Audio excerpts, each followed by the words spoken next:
Howdy, I'm Kyle Chambers with Texas Quality Assurance, and today we're doing another episode of our QMS Bootcamp. QMS Bootcamp was designed and developed specifically for quality managers, shop leadership, department leadership, even executive management teams. Because the goal behind the QMS Bootcamp is to educate you and to educate your team on what it takes to actually build, implement, and maintain your quality management system. So today we are still in the fundamentals of quality management, and this is session 3 of our bootcamp. We will be putting the majority of the bootcamp online, free to access for everyone. So if you have missed a previous episode, feel free to tune in and check it out. We do try to make certain that each of these can be its own standalone session with its own useful knowledge and information that you can garner and gain from it. So with that, we'll get started here.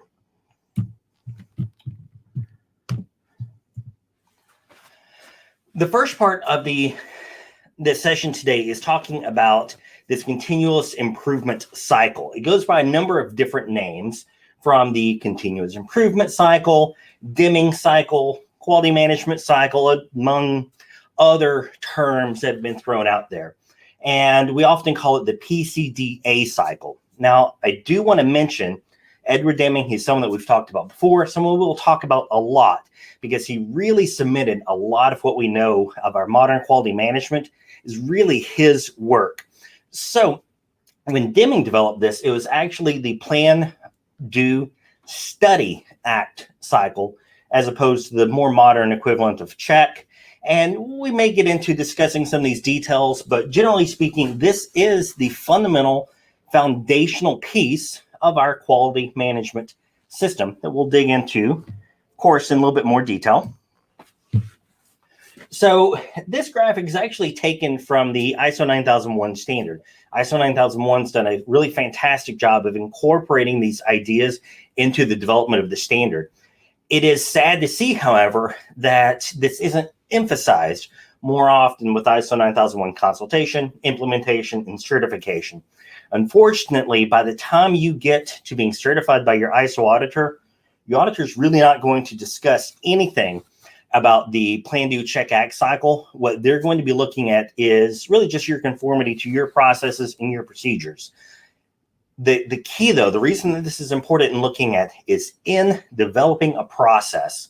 The plan, do, check, act cycle is the way to do it. It is the proper method to develop these processes.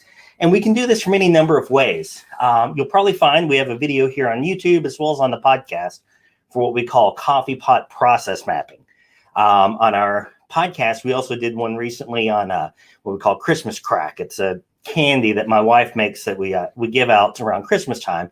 And we take these examples of making coffee, of making a dessert, and we really dig into how these are part of that process.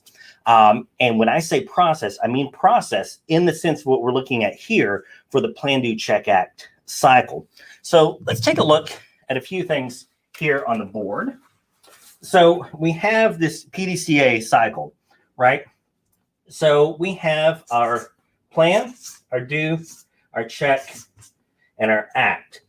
And rather than being in a strictly linear progression like this, the plan, do, check, act cycle is very much circular. So that's where we have the graphic that's on the slide here, and we'll go through a little bit better detail on it.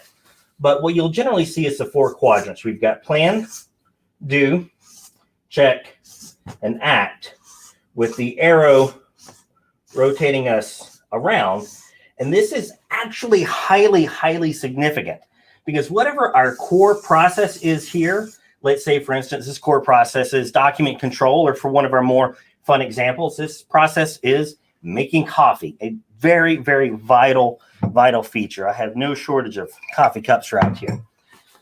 So you'll find that the plan, this is where we have most of our procedures.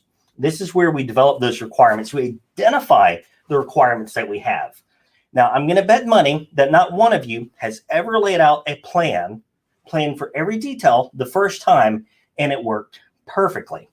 So that means that these processes, in developing your process, developing your procedures, your work instructions, they're oftentimes a very iterative cycle. So what we do is we go from our planning to actually performing the work. That's what they do in the plan, do, check, act is. It's actually doing the work, performing the work.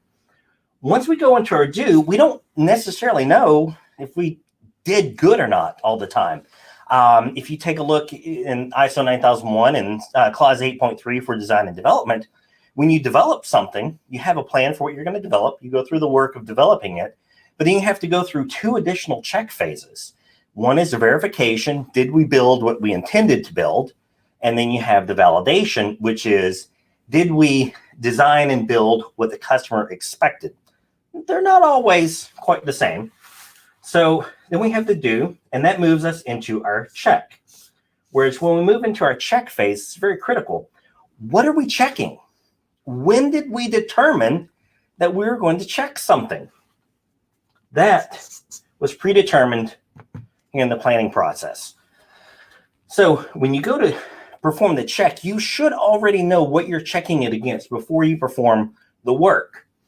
Then that lets us decide, basically, did we achieve our end result? Did we achieve it in the manner that we wanted to achieve it? Yes or no?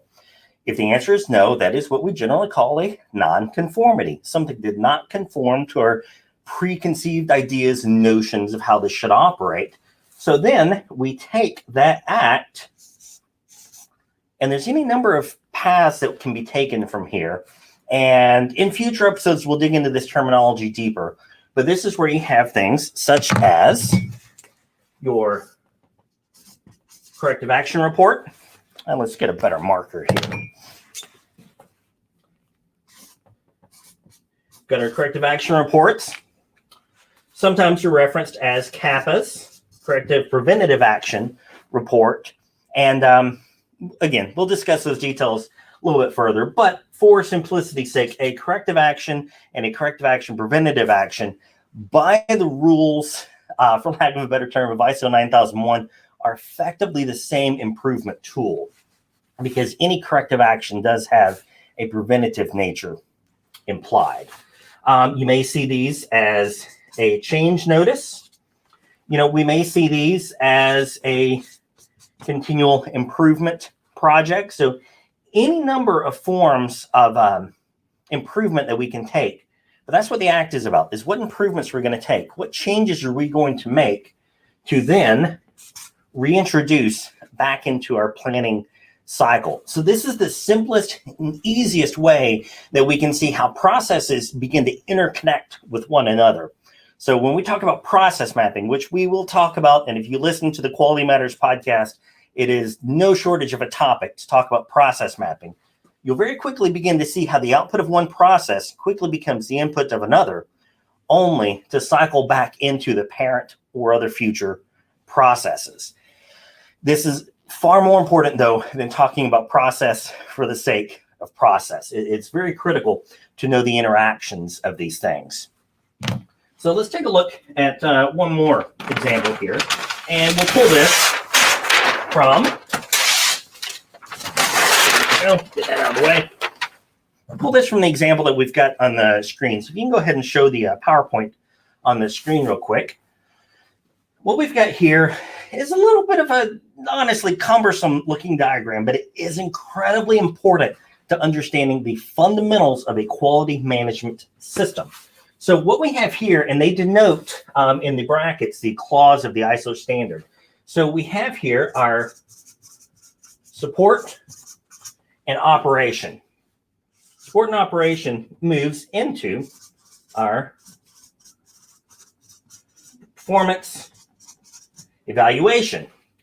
It's clause 9. This is clause 7 and 8. This moves into improvement, which is, of course, clause 10,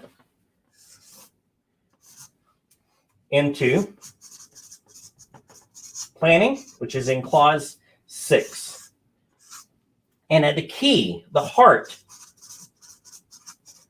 is something that your ISO auditor will hardly ever actually talk about. And it is such a shame that the central piece of this entire process is not discussed more often. and this is leadership. Leadership truly is the heart and soul of our process. Now, leadership can and often means top management. Leadership can mean your production leadership. Leadership can mean the quality manager. Leadership can mean a champion that you've selected among your team to help initiate the process, which, by the way, is a must-have for any new process that you're going to implement. Kind of quick story here. We've talked about this on the podcast before as well, but I came from working in information technology. I was a systems administrator, Microsoft certified systems administrator, and developer, so forth. And so that's the world that I came into. And I got thrown straight into OSHA. I was asked to develop from the ground up a health and safety program. Now, being the geeky computer guy in the front office that no one knew, and then being told to go out into the shop where they're grinding, welding, cutting, 120-inch VTL, you name it, and having to take care of things, very, very quickly realized that if I'm the one issuing the orders and issuing the decrees, they're going to be thrown out the window. So you do have to find that local champion. And this is where leadership can come into play. So don't relegate leadership strictly to top management.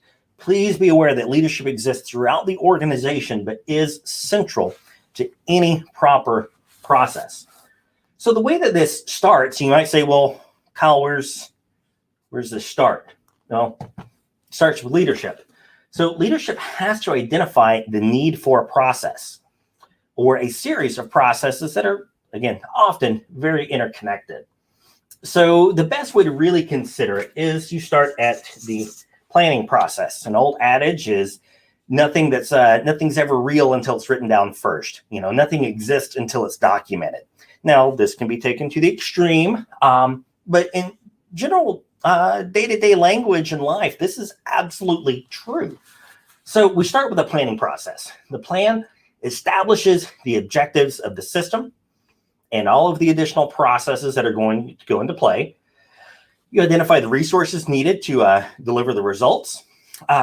These results are in accordance with, of course, your customer requirements, the organization's policies, and you're going to want to identify risk and opportunities. So there's a lot that goes into this planning phase here that isn't generally considered. When you think planning, you think, I need to write the procedure. But before you write that procedure, there's a lot that goes into it. And we'll discuss that here in a moment. We'll do one of these process maps together. But planning, incredibly, incredibly important. Lots and lots of features that go into it. Again, stick with us for future episodes and learn a lot more about how to properly develop these process maps and get all of those nitty-gritty details considered up front to avoid surprises later. But once we begin with planning, then we're going to move into our do phase. So do is the support and operations part of the process here. So do is simply just implement what was planned. The checks and monitors performance evaluation, again, clause 9 of the standard, is where you measure these processes. What were the results of the products and services against your policies and objectives? Were your requirements achieved versus how they were planned? So there's a lot that goes into the evaluation. And the criteria for the evaluation must be defined up front. If you've not defined it up front, you're fudging the numbers. You're making it work. And I think in this last year, we've seen how many ways polls can be made to make numbers work one way or the other. You can do the same thing in your production process. If you don't identify ahead of time how you're going to check it at the end, the numbers you come up with at the end, the results you come up with at the end are only there to justify the means. You must define it up front. Lastly, we move into act, which is where we take improvement, kind of like we've already discussed earlier. So we'll move on here. So we mentioned briefly, and this happens. Let's get that out of the way there. Happens in the planning phase. We're going to talk about the outcomes of risk. Risk is a huge term that must be considered. I am not a huge fan of the term risk-based thinking that is in the ISO 9001 standard because it's very ambiguous as a term. We don't necessarily know what to do with it. We don't know what the implications of it are. Your ISO auditor's not going to really know what to do with it themselves either, because it's just not one of the most well-defined terms. And truthfully, risk-based thinking mostly entered our language as a result of the 2015 edition of the ISO standard. But what they were trying to get at, I do value and I do appreciate greatly, is we must consider risk in all of our processes. We made a video recently talking about the integrations of ESG, and environmental, sustainability, and governance. With how those can be tied into ISO 9001, risk-based thinking is a huge part of it, because you do have to consider all of the possible risks in any situation. Now, the majority of us are going to call risk-based thinking by a completely different term, common sense. So the majority of the time when you see risk-based thinking, you need to ask yourself, what's the common sense thing to do here? Why is that the common sense thing to do here? And then provide a little justification. But let's take a look here. So we've got outcomes of risk. So risk is like a coin with two sides. On one side, there's a risk. On one side, there's an opportunity. And every risk can and should be thought of in this manner. So let's take, for instance, in the coffee pot process mapping that we did, right? So there is the risk that the coffee will be too hot, okay? And, we've heard about the lawsuit with the lady at McDonald's, which is actually a lot more involved in detail than you would think at first glance. So maybe do some research on that. But we understand that there are risks associated with hot coffee. So what if we could turn down the temperature on the burner on the coffee, and then we don't have coffee that's too hot, and we don't risk burning ourselves? Okay, well, there's an opportunity to decrease that liability, so that's good. But if you know anything about coffee, you also know that you get the most flavor from coffee when it's brewed at around about 180 degrees. So if you get that coffee brewed at about 180 degrees, you get so much more flavor to come out of the coffee. You can brew it faster, more effectively. So if we decrease the temperature that we're brewing our coffee, well, we've got a risk that we eliminate of personal injury, but then we also have a risk of losing some of the flavor. So either way, there's an opportunity for improvement and a risk for non-improvement. So that's where the idea of risk-based thinking comes in, is how do we mitigate against these risks? What could go wrong? What can go well? If we do it, what are the unintended consequences? And, not trying to make any type of statements about how 2020 went, but I think we can all see on any sides of any argument, really, from anything 2020, there's unintended consequences. And I can't tell you how many times I wish we could just sit down and do a proper process map before folks make these major industry-changing decisions. But the same's true at your facility. You may make a decision on a process to take a certain action. Here, for instance, you may decide to decrease the heat that the coffee's brewed at, but then we all get that little milky, light brown, tasting dirty water. It's an unintended consequence that we hadn't yet considered. So this idea of risk-based thinking is really huge, so that we can make sure that we take care of these things properly. There's a lot of places that risks are identified. So in my time as an ISO auditor, I really truly hated, and hate is the word, when people would bring me their risk register. Because what they would do effectively is they would say, this risk register accounts for every possible contingency of anything bad that could happen in the organization. As new risks are identified, we'll log them on the risk register.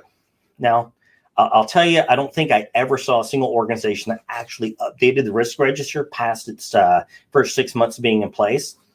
But there's a lot of things that could and should add to that risk register. So let's go back to the PowerPoint slide here. We've got things such as a nonconformity. Well, that's pretty simple. Any nonconformity is a risk. You have identified a risk to your production process, to your service quality, to whatever the critical objective may be. You've identified a risk because something went wrong, and that something could go wrong again. People ask a lot of times, what's the difference between the non-conformance report and a corrective action report? Why do we need both? When do I need one? When do I need the other? Maybe I need to do both of them. Well, no. So the simplest version of what's the difference in a non-conformity, or non-conformance report and a corrective action report. The simplest answer is that a non-conformance report is you identify something broke, you fixed it, and you moved on. Effectively, you have made a judgment of the severity of that risk by not putting preventative measures in place. You've identified that the risk of this occurring again is so low that we don't need to worry about preventing it anymore. Whereas corrective action says this occurred or could have occurred. We put a fix in place to prevent it from occurring, and we check to make sure that it's not going to occur again, or at least verified that the risk of it occurring again is so low that we're not going to worry about it anymore until it happens again. There's a number of ways to identify the risk severity, but we'll take a look at one here. So let's go back to the to the whiteboard. So we have, we'll go ahead and get just a new sheet here. Pardon the noise. So we've got our risk levels. So we have the severity of the risk. How bad is it? We have the detection. How easy is it to identify? And the likelihood. How likely is this to occur again? So what we have here, some people call this the RPN for risk product number. If you were to assign a value of 1 through 10 for each of these, multiply them together, it would give you a number to tell you how severe the risk is. And there's some fun illustrations of these that you can look up. But the idea of severity is if this occurs, how horrible is it? So let's go back to kind of my safety days. Here we go, safety days with OSHA. So one of the first training programs that we put into place was a forklift training program, powered industrial trucks to be official forklift. A lot of bad things can happen with a forklift. It's not uncommon, unfortunately, for people to be pinned against a wall by the forks of a forklift. And let me tell you, those forks hit you, you're not going to do much to stop from getting pinned against the wall and having the forks cause some severe, if not permanent, lasting damage. So the severity of a forklift incident is very, very high, because if you get hit by the forks pinned against a wall, you're probably going to die. So in this instance, we could give that pretty easily a 10 for severity. I don't think it gets much worse than someone dying, maybe lots of people dying. So we'll move it to a 9. Detection. If you pin someone against the wall with a forklift, or you're about to, how hard is it to detect ahead of time? Now, this is going to change based on your facility. If you're working inside a shop with, say, overhead cranes, weld tables, inspection booths and bays, and people moving all around, it's actually kind of hard to know these things ahead of time. And so there are actions that people take to guard against it.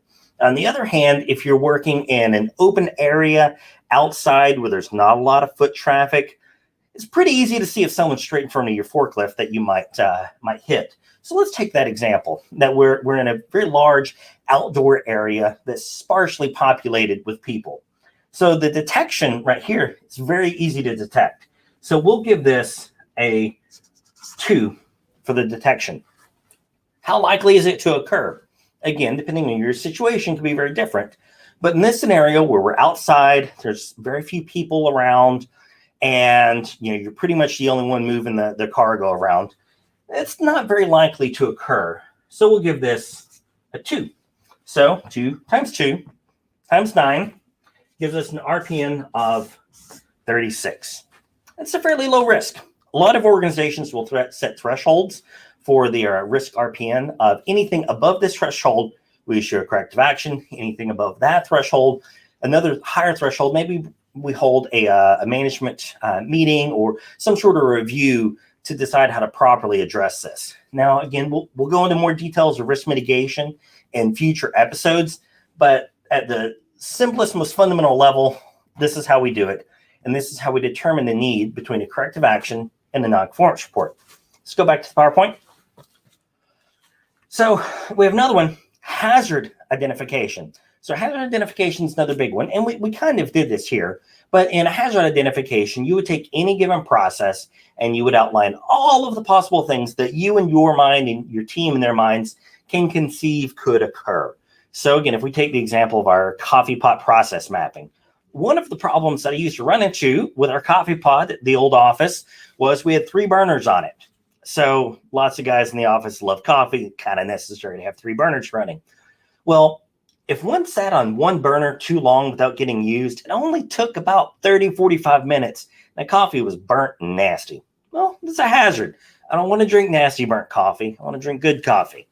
But so we go through and list all of the potential hazards that we might be looking at. Other areas that this comes into play is document control. No shortage of paperwork errors occur, folks. So as you're going through your process, every time you hand a document to someone else, every time you collect a signature, every time you get someone to update it, each one of these contact points is an additional risk. You need to consider these. So it's one thing to write your procedure. Say it's just a purchasing procedure. We take the purchase order request, we fill out the request versus what we want to buy from the website. We turn that over to purchasing to get approved. Well, there's any number of points in that process that we have a risk. One, I could jot down the incorrect part number. Maybe the price I got off the website's not the same as what purchasing is going to get. Maybe when I hand it to purchasing, how do I give it to purchasing? Do I send it to them to an email? Do I use an electronic form to submit it? Do I put it on their desk? Do I have to have a proposal with it? How's this going to go? So you have to consider each one of these points at every single stage of your process. So again, this is the idea of risk-based thinking. Does that mean ISO 9001 and similar standards are standards about risk management? Not at all. There are entirely different risk management standards. You can take API Q2, for instance. While risk isn't quite the heavy term they use there, you've got contingency planning. So how do we handle these contingency plans in this scenario versus that scenario? So these are things that have to be considered. Again, it doesn't mean that we're going to the full risk management process, but very important to think about. Then we have auditing. Well, that's a no-brainer. Your auditor found the problem. You probably need to fix it. There's a risk it's going to occur again. And let me tell you, as much as you may dislike or despise the audit process, you can get a lot of value from that audit because that auditor has been to 100 other facilities prior to yours, and they have seen so many problems and so many manners and solutions. Definitely listen to what your auditor says and really think about the problems that you found. Now, if your auditor tries to consult and tell you how to fix it, that's a different story. But listen to the problems they identify. They might know something about that process that you don't know and have seen things go wrong that you might not consider. But in the end, just think about it. What good can happen here? What bad can happen here? If I prevent it, what additional bad thing can happen? If I don't prevent it, what additional bad thing can happen? And really work on avoiding those unintended consequences.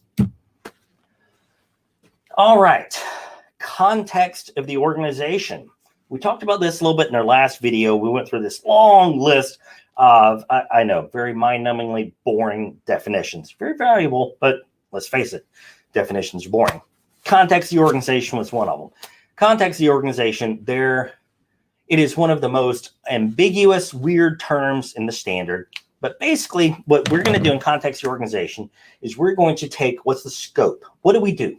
What do we handle? What do we repair? What do we manufacture? What do we service?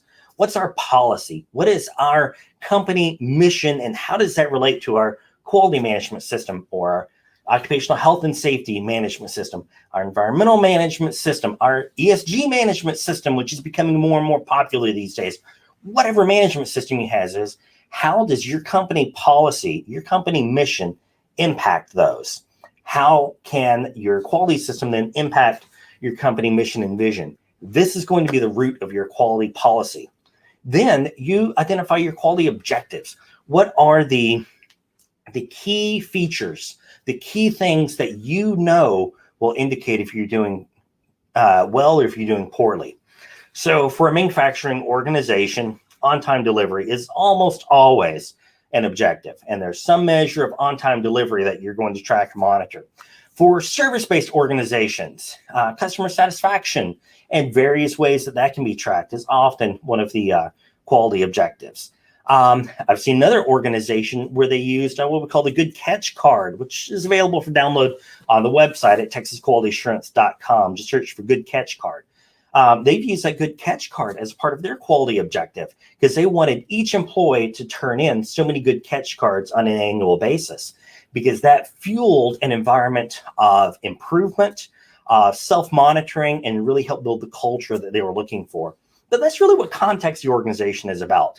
So the next time when you're taking a look at the standard and you're seeing this kind of odd, bizarre word, just know that it handles a lot of the top level management and ideas that are really inherent to any organization. A lot of things that really we take for granted sometimes, definitely don't want to take these things for granted. You know, if you read the works of Simon Sinek, you know, when he talks about the why of what you do, that's really so much of what we're talking about with context of the organization is what is the why of what we're doing? How do we know if we're achieving it? How's management involved in helping us to achieve it? How's leadership involved in helping us to achieve it? And how do we move forward with our organization? Which, of course, brings us to the next slide here, which is leadership. Leadership is insanely important. So we have a whole other presentation I pulled this slide from about leadership and commitment. But in general, again, going back to what we said earlier, is you have to look at leadership. It's not just top management. Now, it is true that it begins at the top and works its way down. But it's not strictly that top management role. So leadership is really who the QMS Bootcamp here is developed for. Is you're the quality manager, the production supervisor, the floor supervisor, or even just someone that's passionate about your job. You're in a leadership position of some nature. So then we have to take a look at, you know, some of the general requirements, and these include things like customer focus. You know, again, Simon Sinek, I was listening to him this morning, and he was talking about how, why do you own a car? Notice this question. Do you own a car to buy gas? No, you own a car to go places. Your gas fuels your car to take you places. So you have your car for the purpose of taking you places. You know, maybe for some of you, it's more of a status symbol, but ultimately it's going to take you somewhere in style, or maybe not in style, but it's going to take you somewhere. The gas is only the fuel to get you there. And then he talks about with a business. Why do businesses exist? The answer is not to make money. The answer is to perform some product or to perform some service or provide some product to your customer. Now, the extent to which you do that well affects how much money you make. So money then becomes the fuel for the business to operate. So that puts customer focus at the absolute forefront of the leadership's mind, because without customer focus, we lose fuel to run the business. So customer focus is absolutely huge. Quality policy is brought back in here into the leadership phase. So quality policy, again, like we talked about, is the mission of the quality department. Perhaps this is for occupational health and safety, environmental, information security. You're still going to have a policy there. And that outlines from a top level what you see as a value to your customer, to your internal team, and to your interested parties. Leadership's role also applies largely around the organizational roles and responsibilities. We have to identify who's responsible for what. Most of our clients are small businesses. So as a small business owner, maybe you've only got 15 folks on the team. Everyone wears a lot of hats. If your business exploded overnight and you could hire 30 new people, maybe you wouldn't have so many people wearing multiple hats. That's fine. You can have folks wear a lot of hats, but you do need to identify who has key responsibilities in which area, even if it was like me in my previous career where I was the IT manager, the web developer, database administrator, and then health, safety, environmental, quality, and inventory manager. So you wear a lot of hats, but we had it defined for each one of the various roles that I occupied, what my responsibilities were. And that made the transition when I left very easy and simple for them, because then they simply had to fill the appropriate people in the appropriate roles. So it made for a very seamless transition, which is what you want for your team as well, especially if you're a small business. Losing one team member in a small business can be a huge impact to your organization, which then presents a risk of you achieving the results you want for your customer satisfaction. So make sure that you get those roles and responsibilities very well defined, even if someone occupies multiple roles. So we move into planning after this, which is kind of what we looked at earlier. You go, start with planning. Really, you start with leadership, which is where we come from. Now we're going to move into planning. So planning, we talked about the quality objectives and KPIs. You've got to have certain numbers and metrics you intend to hit. But then we have to go a little bit deeper. You have to plan for change. Your organization will not remain static. 2020 we should have all learned that lesson. Is your organization will not remain static. Something will happen to cause you to have a need for change. Perhaps you simply find an improvements and better ways to serve your customer, to serve your employees. But change is inevitable if you're going to be successful in the long term. So there's lots of different changes here, which we've discussed as a part of the process map. Is you've got document changes. That's pretty common. Even if you're not certified ISO 9001, you're going to have changes that occur and you want to document those processes better. Really, my goal as a quality manager was that people never had to ask me what they should do in a standard situation. My response was always to rattle off the procedure number and ask them if they had looked at the procedure yet. So you do that for 2 or 3 months and people kind of get the clue they need to go to the procedure.